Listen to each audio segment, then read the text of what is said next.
ಅಧಿವೇಶನದ ಮೊದಲ ದಿನವೇ ಕೇಸರಿ ಪಡೆ ಸಂಗ್ರಾಮ. ಸರ್ಕಾರ ರಾಜ್ಯಪಾಲರ ಬಾಯಲ್ಲಿ ಸತ್ಯ ಕೇಳಿಸಬೇಕು. ಸರ್ಕಾರಕ್ಕೆ ಪರಿಷತ್ ಸದಸ್ಯ ಸಿಟಿ ರವಿ ಆಗ್ರಹಿಸಿದ್ದಾರೆ. ಅಧಿವೇಶನದ ಮೊದಲ ದಿನವೇ ಕೇಸರಿ ಪಡೆ ಸಂಗ್ರಾಮ. ಸರ್ಕಾರ ಸುಳ್ಳು ಹೇಳೋದಕ್ಕೆ ಹೊರಟಿದೆ ಎಂದ ಸಿಟಿ ರವಿ. ಅಧಿವೇಶನದ ಮೊದಲ ದಿನವೇ ಬಿಜೆಪಿ ನಡೆಸಿದಂತ ಪ್ರತಿಭಟನೆ.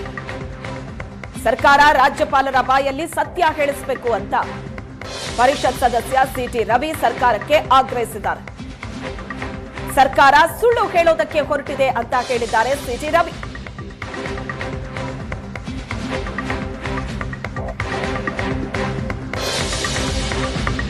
ಹಿರಿಯ ನಾಯಕರಾಗಿರುವಂತಹ ಸಿಟಿ ರವಿ ಅವರಿದ್ದಾರೆ. ಇವತ್ತು ಯಾಕೆ ನೀವು ಪಾದಯಾತ್ರೆ ಮಾಡ್ತಾ ಇರೋದು?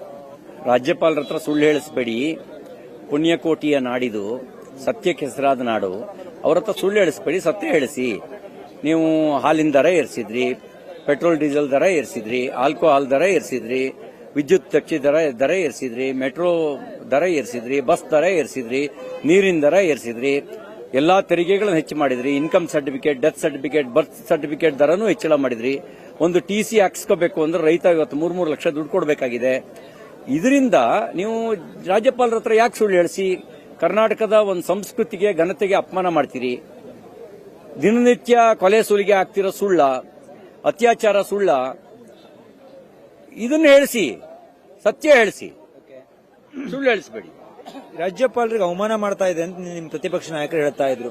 ರಾಜ್ಯಪಾಲರ ಹುದ್ದೆಗೆ ಅಪಮಾನ ಮಾಡುವ ರೀತಿಯಲ್ಲಿ ಅವರ ಹತ್ರ ಸುಳ್ಳು ಹೇಳಿಸ್ತಾ ಇದ್ದೀವಿ.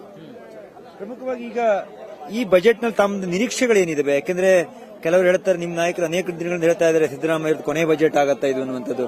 ನಿನ್ನೆ ವೀರಪ್ಪ ಮೊಯ್ಲಿ ಹೇಳಿದ್ರೆ ಡಿ.ಕೆ. ಶಿವಕುಮಾರ್ ಮುಖ್ಯಮಂತ್ರಿ ಆಗೋದನ್ನು ಯಾರು ತಪ್ಪಿಸಕ್ಕಾಗಲ್ಲ ಅಂತ. ಅವ್ರ ಪಾರ್ಟಿಯಲ್ಲಿ ಅನೇಕ ರೀತಿಯ ಗೊಂದಲಗಳು ಕೂಡ ಈ ಸಂದರ್ಭದಲ್ಲಿ ಕಾಣ್ತಾ ಇದೆ. ಯಾರನ್ನ ಮುಖ್ಯಮಂತ್ರಿ ಮಾಡುತ್ತಾರೋ ಅದು ಅವ್ರ ಪಕ್ಷಕ್ಕೆ ಬಿಟ್ಟಿದ್ದು, ನಾವು ಅದನ್ನ ಮಧ್ಯಪ್ರವೇಶ ಮಾಡಲ್ಲ.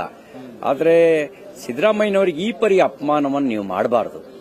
ಅವ್ರನ್ನ ಮುಖ್ಯಮಂತ್ರಿಯಾಗಿ ಕೂರಿಸ್ಕೊಂಡು ಅವ್ರಿಗೆ ಅಪಮಾನಿಸುವ ಕೆಲಸ ಮಾಡಬಾರದು, ಅಷ್ಟೇ ನಾನು ಹೇಳೋದು. ಡಿ.ಕೆ. ಶಿವಕುಮಾರ್ ಕಳೆದ ಸ್ವಲ್ಪ ದಿನಗಳ ಹಿಂದೆ ನಿಮ್ಮ ಶಾಸಕರು ಒಬ್ಬರಿಗೆ ಹೇಳಿದ್ರು ತಗ್ಗಿ ಬಗ್ಗಿ ನಡಿಬೇಕು ಅಂತ. ನಿನ್ನೆ ಚಿತ್ರಮಂದಿರದವ್ರಿಗೆ ಮಾತಾಡಿರೋ ರೀತಿ, ನೆಟ್ಟು ಬೋಲ್ಟು ಟೈಟ್ ಮಾಡ್ತೀನಿ, ನಾವು ಅವಕಾಶ ಕೊಟ್ಟರೆ ತಾನೇ ನೀವು ಚಿತ್ರ ತೆಗೆಯೋಕ್ಕಾಗೋದು ಹೇಳುವಂತ ಮಾತುಗಳನ್ನು ಹೇಳಿದ್ದಾರೆ. ಇದನ್ನು ಯಾವ ರೀತಿ ನೋಡ್ತೀರಿ ನೀವು? ಅವ್ರ ಮಾತು ಪ್ರಜಾಪ್ರಭುತ್ವದ ವ್ಯವಸ್ಥೆಗೆ ಪೂರಕವಾಗಿರೋ ಮಾತಾಗಿರ್ಲಿಲ್ಲ.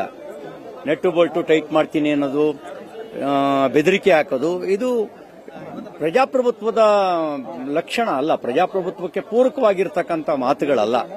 ಸರ್ವಾಧಿಕಾರಿ ಮನಸ್ಥಿತಿಯನ್ನ, ಗುಂಡಾಗಿರಿ ಮನಸ್ಥಿತಿಯನ್ನ ಅದು ವ್ಯಕ್ತಪಡಿಸುತ್ತೆ ಆ ರೀತಿಯ ಮಾತುಗಳು. ಏನು ಇವ್ರ ಪಾರ್ಟಿ ಕರೆ ಕೊಟ್ಟ ತಕ್ಷಣ ಎಲ್ಲ ಕಲಾವಿದರು ಬರಬೇಕು ಅನ್ನೋಕೆ ಕಲಾವಿದ್ರೆ ಇವ್ರ ಮನೆ ಜೀತದಾಳುಗಳೇನ್ರಿ? ಪ್ರಜಾಪ್ರಭುತ್ವದಲ್ಲಿ ಆ ರೀತಿ ಬೆದರಿಕೆ ಹಾಕೋದು ಯಾವ ಸಂಸ್ಕೃತಿಯನ್ನು ತೋರಿಸುತ್ತೆ?